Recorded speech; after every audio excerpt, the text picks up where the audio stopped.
Hey everyone, it's Mara Allard of Wind, Water, and Wisdom, and it's Wednesday. And I thought I'd tell you what I've been up to. I'm taking a workshop this week on land spirits, and I always encourage people that when you have an opportunity to learn something new, be it reading a book, an article, listening to a podcast, taking a class, do it. Because if it excites you, it points you in a new direction, and that raises your energy and your vibration if you get excited about something. And sometimes in life, it's just too busy, too chaotic, we're too tired, we're too stressed, we don't want to challenge ourselves. We'd rather just scroll, put on the TV, and be entertained, because the other takes work. And trust me, I was never a student. I didn't really love school. I dropped out of college many, many times. So I speak only for myself. I am not one of those lifetime learners. So for me, I have to push myself to take things. But when I saw this workshop by Nancy Henderson on land spirits, it piqued my interest because I love feeling into the energy of the land. Sometimes, like, spirit would communicate with me.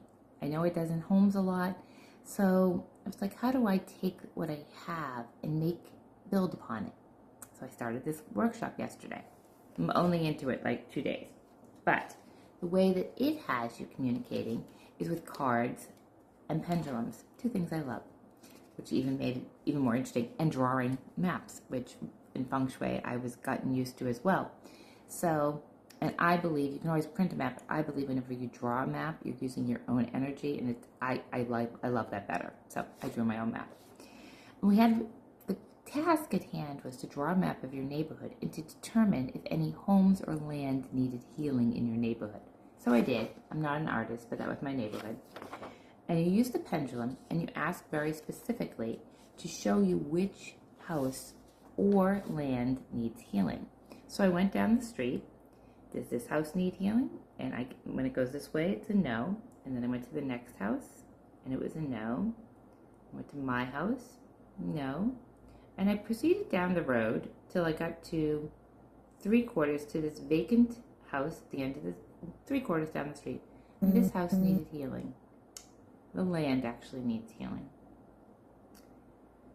And then you actually do a card spread. I think it's a 7-card spread using cards, tarot, or oracle. I used oracle, the deck I always use on Mondays. And the first question is the land's voice. And the card I got was Never Ending Story. And I knew exactly what that meant. Never ending story, something that repeats over and over, Groundhog Day, like doing the same thing, getting different results. This vacant lot or vacant land with a house, does have a house on it,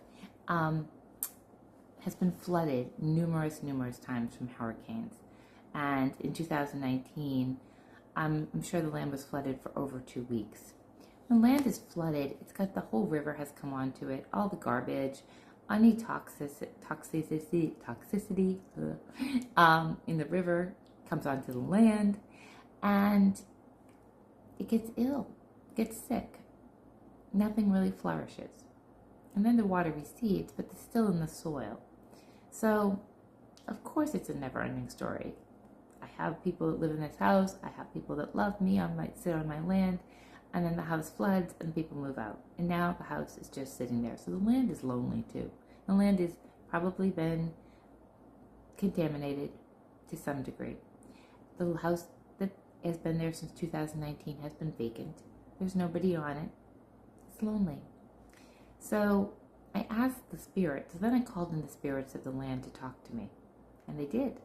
And I asked if they needed healing. And they said, no, we need protection. Protection from storms. So that's what I did. I called in protection for this land for future storms. And that is what working with the land spirits is. So I'm only very shortly into this class, but as you can see, I'm excited. And why I'm talking about this is that as my gifts and abilities open and grow, I just keep trying to try new things and motivate myself to do that, to open up to more communication with elementals, which could be fairies or gnomes or spirits of the land, and to just connect with all of that, all of the energy that's around, and not to be afraid to talk about that. That's a huge thing for me. Like, oh my God, I'm talking to gnomes or fairies, and what do people think? I have to let go of that. I have to let go of what others think of me. It's another thing that raises our vibration. When we can say, I no longer care what other people think of me. I care what I believe in and what I know to be true. It doesn't mean that others have to believe in it, just like I don't have to believe in other people's opinions, and I don't have to worry about them. I don't have to worry about it for me. And both of those things, again, raise our energy. When we're no longer in our head, oh my gosh, they think I'm a crazy person. It raises our vibration. And when we raise our vibration, we attract new people into our lives. Because as we go up and our energy increases and our vibration increases, our life changes because we're attracting different people and situations into our field. Our energy is a field. And if we change and grow, you left that job, you close that door, another door opens, you get a different job, which you really like, and you start attracting different situations into your life. We're not always aware of this, but it's happening all the time. Is that as we shift, change, and grow, everything around us shifts, changes, and grows.